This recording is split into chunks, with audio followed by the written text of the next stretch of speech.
Aleluia, aleluia, aleluia.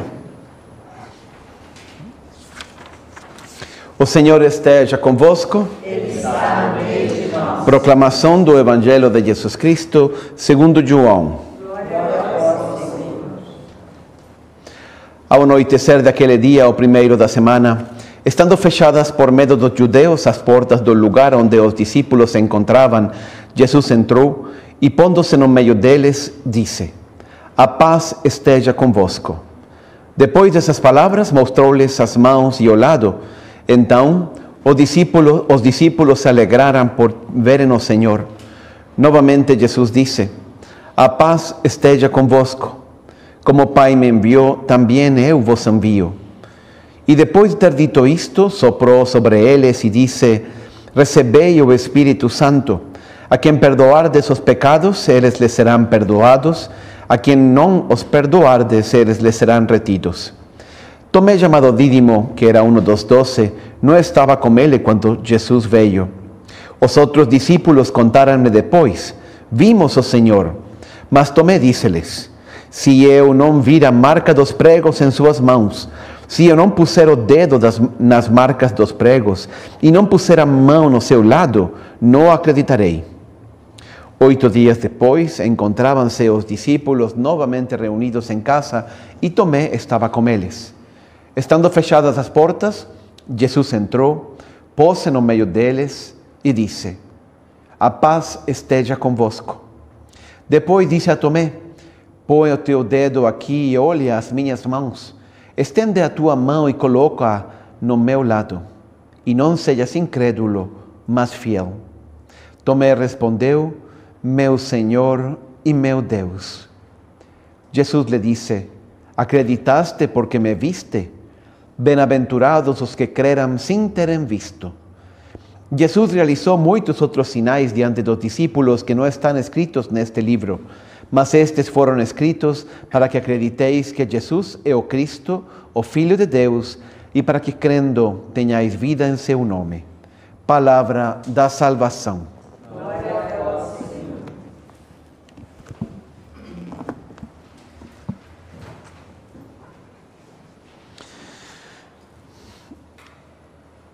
Hoje escutamos talvez uma das passagens mais famosas, ¿no?, de la resurrección de Jesús, de Tomé. Tomé, o incrédulo, coitado, ¿no? Al final, a verdade, a incredulidade de Tomé foi mais útil para nós que a fé de los outros 10.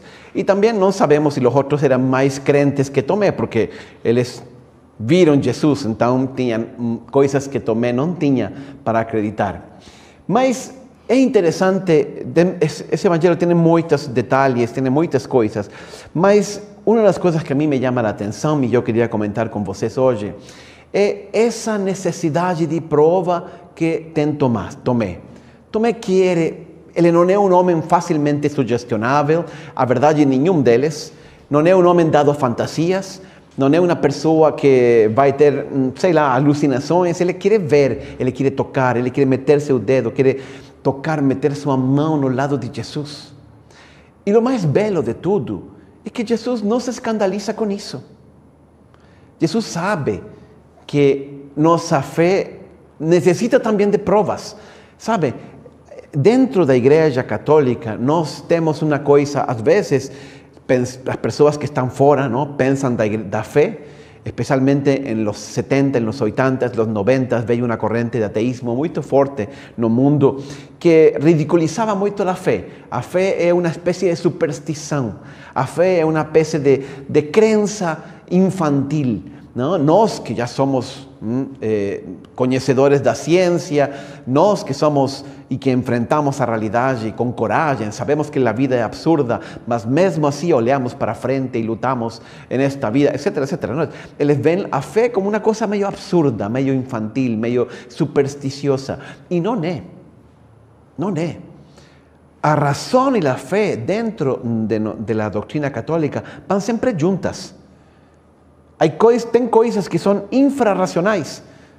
A cosmologia, a astrologia, sei lá, tem tanta coisa, não? Se o horóscopo, não? Se eu visto hoje de vermelho, então vou encontrar o amor de minha vida.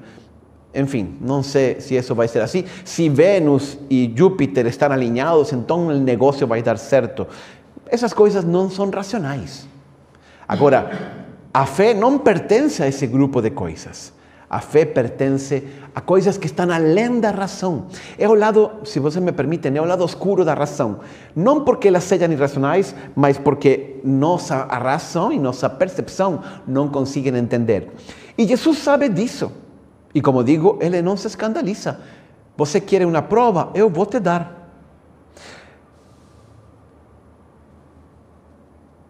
En los Actos de los Apóstolos, dice Lucas, que escribió los Actos dos Apóstolos, dice así: depois de seu martírio, Jesus apresentou-se a eles e deu-lhes muitas provas incontestáveis da sua ressurreição. Jesus está querendo demonstrar para eles, aparecendo-lhes por um período de 40 dias seguidos e ensinando-lhes acerca do reino de Deus. Ou seja, Jesus deu para os discípulos, não apenas para os apóstolos, muitas provas incontestáveis, diz aqui. Então, hoje vamos falar disso. Vamos falar das provas da ressurreição. Também nós precisamos de provas. Então, quais são essas provas que nós não podemos tocar? Tivéssemos gostado colocar nosso dedo ahí en la fonte de poder más increíble que existe, que era el corazón de Jesús, ¿no? Mas no tenemos esa gracia. Porém, también nós temos unas pruebas. Jesús sabe, y Él nos dejó varias pruebas. Só que às vezes não pensamos nisso e por isso queria dedicar esta homilía e falar com vocês sobre isto. Assim também nós sabemos responder, como São Pedro dizia, a quienes nos pedem razão de nossa fé.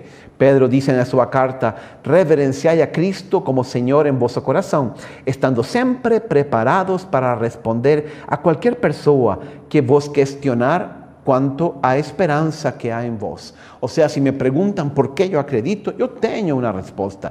Eu acredito, a minha fé é uma fé fundada, não que dependa de provas, mas ela não é irracional. Ela simplesmente está além de nossa capacidade de entender. Quais são as provas da ressurreição?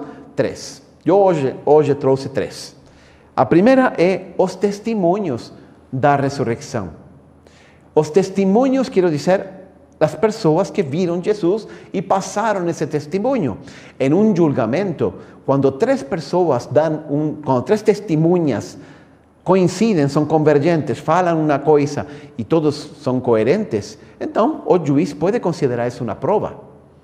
Também no sistema jurídico judaico era assim.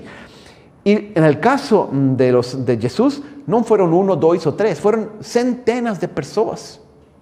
Quando Lucas começa a escrever o seu evangelho, ele é o terceiro evangelho a ser escrito. Primeiro começou Marcos, ano 60, logo veio Mateus, anos 70, e depois veio Lucas, anos 80, e depois vem João, que era o mais novo, e escreve seu evangelho nos anos 90.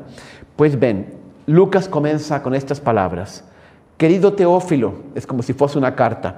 Querido Teófilo, tendo em vista que muitos já se empenharam em elaborar uma narrativa histórica sobre os eventos que se cumpriram entre nós, conforme nos transmitiram os que desde o princípio foram testemunhos oculares dos fatos, eu pessoalmente investiguei tudo em minúcias a partir da origem e decidi escrever-te um relato ordenado. Então, todo o evangelho de Lucas é o que ele viveu, os testemunhos que ele recolheu, ele falou com todo mundo. Paulo estava preso em uma prisão lá no norte de Israel, em Cesareia de Filipe, e Lucas, que era discípulo de Paulo, o atendia, lhe levava coisas, mas também ele viajou por todo Israel, falando com muita gente que viu Jesus. O próprio São Paulo, na carta aos Coríntios, escreve o seguinte: o que primeiramente eu vos transmiti foi o que também recebi, que Cristo morreu por nossos pecados, segundo as Escrituras, que foi sepultado e ressuscitou ao terceiro dia, que apareceu, aí começa uma lista, começou a Pedro, depois apareceu aos 12, depois disso apareceu a mais de 500 irmãos de uma só vez, muitos dos quais ainda vivem. Mais tarde apareceu a Tiago e a todos os apóstolos, e depois de todos apareció igualmente a mí como a um aborto. Ou seja, tem muita gente que viu Jesus. Se eu les digo que aqui no Largo da Batata, saindo do metrô, me encontrei com o Papa Francisco, você ríe de mim, não? Mas aí você empieza a falar, a encontrar um monte de gente. Você soube, aí no metro da Batata estava o Papa Francisco, aí e um, e depois outro, centenas de pessoas. Você começa a pensar, será que o Papa veio? Não? Porque é muita gente que lo viu. Este foi o motivo pelo qual a Jerusalém do século I se convirtió tão rápido. Porque muita gente viu Jesus. Era por todos lados, Jesus aparecia por todos lados. Aparecia a poucos e a muitas pessoas. E todos tinham uma prova palpável da ressurreição de Cristo. Então, a primeira coisa é que esses testemunhos todos eram convergentes. E eram muitos testemunhos. Em segundo lugar, são testemunhos muito detalhados. Quando você mente, você fala assim meio vago, não? E meio em geral. E não quer, você vai falar para sua mãe, não? Mãe, eu vou ir estudar com uns amigos e com umas amigas que temos um exame amanhã, não? Na casa de fulanito. Aí você não vai para lá, sino que partiram para uma festa. Então, aí a mãe ao dia seguinte pergunta, e aí, como foi o estudo? Muito bem. Estava fulanito? Estava ciclano? Estavam os pais dele, não sei que coisa, foi na casa de fulano, foi na casa do outro. Você não quer falar coisas, porque quanto mais eu falo, mais possibilidade há de que descubram a mentira. Pois bem, os evangelhos é justo o contrário, estão cheios de detalhes, a hora, a maneira que foi, as tradições, as culturas, todo o que Jesus fez, o que comeu, enfim, a reação dos apóstolos. Inclusive coisas que não eram para se orgulhar. Os apóstolos, em uma das aparições, quando estavam aí com Jesus, perguntaram, Senhor, é nesse tempo que restaurarás o reino de Israel? Eu acho que Jesus levou a mão na frente. Meu Deus, vocês não entenderam nada, ainda depois de tudo o que aconteceu. Mas eles não estão preocupados disso, eles simplesmente narram com um luxo de detalhes tudo o que aconteceu. São testemunhos recentes. Não?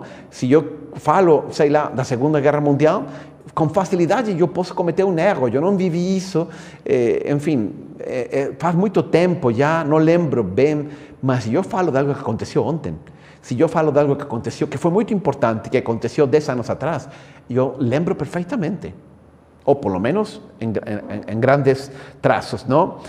E o mais importante, quando nós dizemos uma mentira, é porque queremos ganhar alguma vantagem ou escapar de algum castigo. Não, eu não fui, não? Ou eu vou dizer algo, eu sou parente de Bill Gates. Porque eu quero entrar no testamento. O sea, sempre que eu mento é porque eu busco algum benefício. É lógico.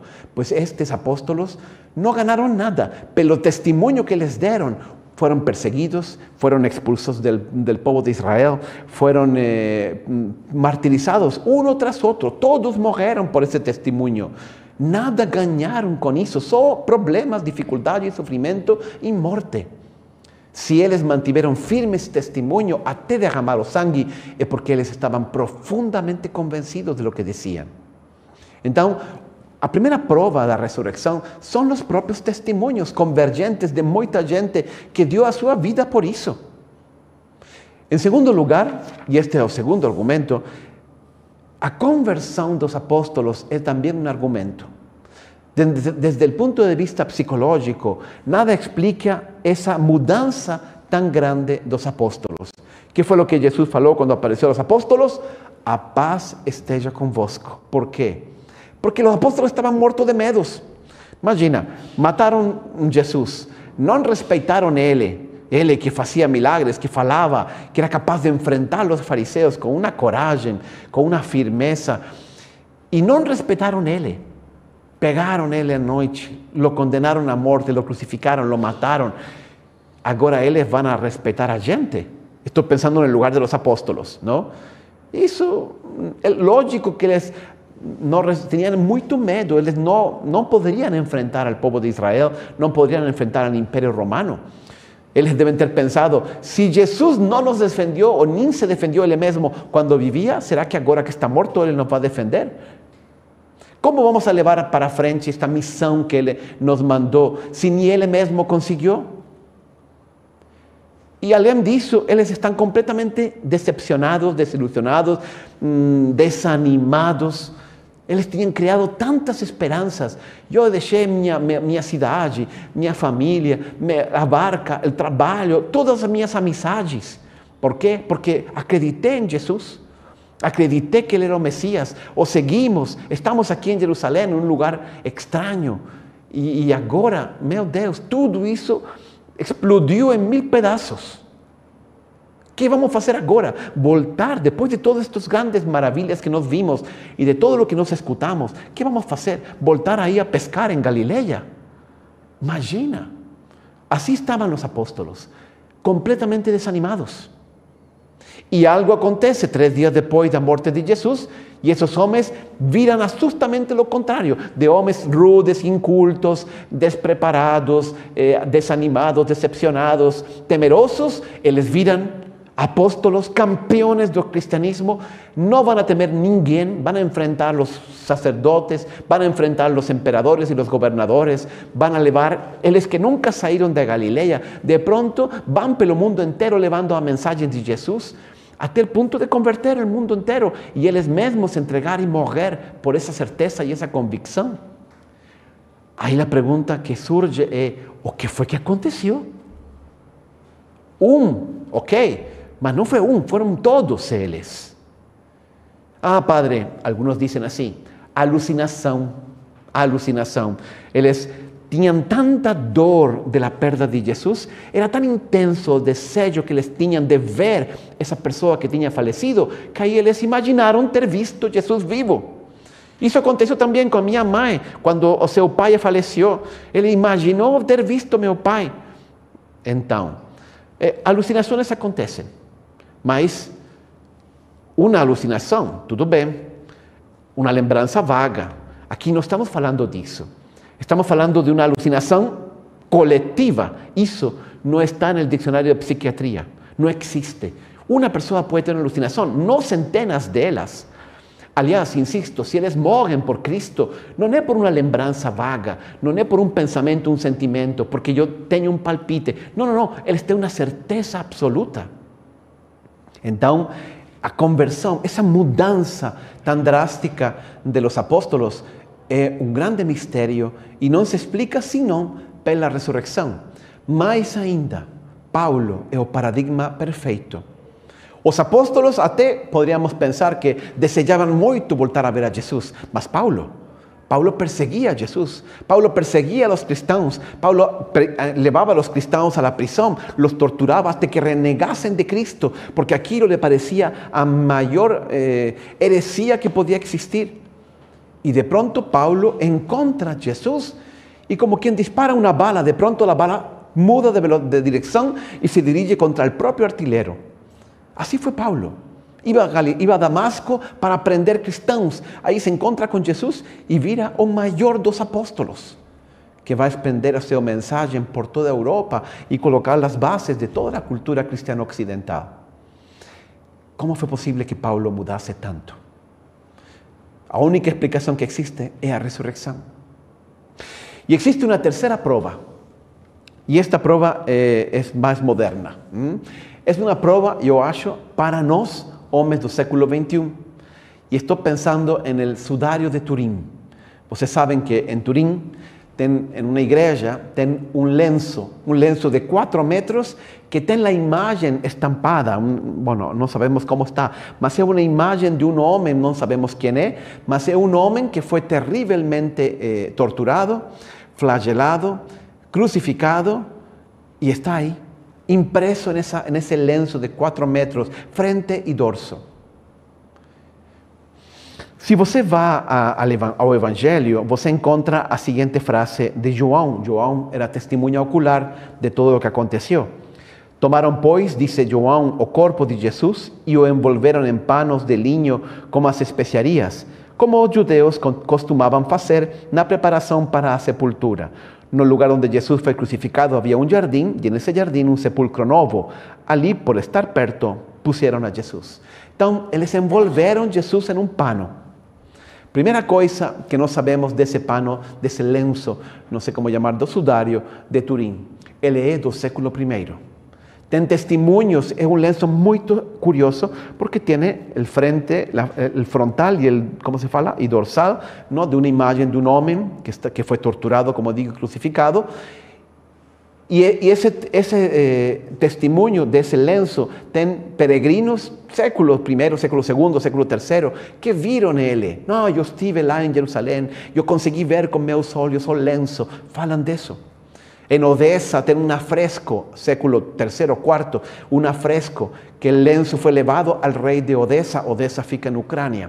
E enfim, daí foi para a França, depois foi para a Itália. Temos muitos testemunhos do sudário desde o século I até nossos dias. Hoje conservado, como digo, em Turim. Em segundo lugar, o corpo do homem que estava envolto naquele sudário não foi arrancado de aí.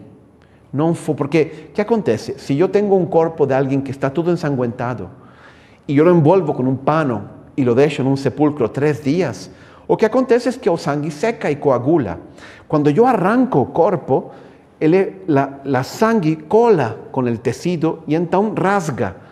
Mas quando você vê essa imagem, ele tem manchas de sangue aqui no rosto, aqui no lado, em los pulsos, enfim, em muitas partes. Mas é como se o corpo tivesse sido retirado daquele lenço sem rasgar nada, como se tivesse desaparecido. Não foi roubado.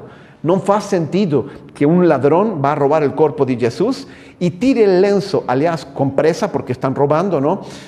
E então não fica nenhuma marca da sangue que foi quando arrancaram o corpo, nada. O corpo simplesmente se desmaterializou e está impreso nesse lenço. Em terceiro lugar, a imagem não está pintada. Você não encontra pigmentação nenhuma.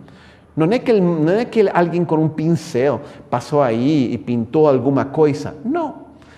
Ela é uma camada muito fina e parece que o lenço foi queimado, mas com uma perfeição tão grande que mesmo hoje, com toda a tecnologia que temos, têm tentado reproduzir esse tipo de impressão e não conseguem.